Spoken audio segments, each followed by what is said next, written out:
Hello viewers, আশা করি সকলে ভালো আছেন। বাজারে 30,000 টাকার মধ্যে একটি ফোন কিনতে গেছিলাম। আমার প্রথম টার্গেট ছিল ক্যামেরা লাগবে ভালো আর স্টোরেজ লাগবে ভালো। গাইস, আমি হনর এক্স8 বিটা নিয়ে নিলাম, আনবক্স করছি। এটা হলো গ্রিন কালারটি নিয়ে নিলাম।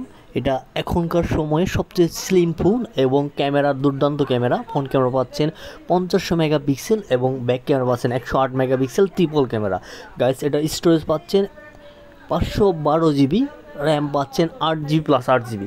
গাইস, দেখে নেব কী কী আছে। 30 ওয়াটের ফাস্ট চার্জিং বক্স দিয়ে আছে। আর ফোনটি কিন্তু লেদার ফিনিশিং পাচ্ছেন, গ্রিন কালারের একটি phone.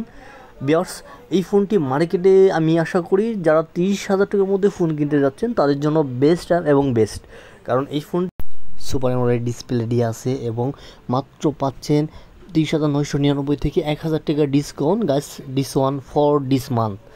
Thank you so much. সবাই লাইক কমেন্ট সাবস্ক্রাইব করবেন। Thank you so much. সবাই ভালো থাকবেন।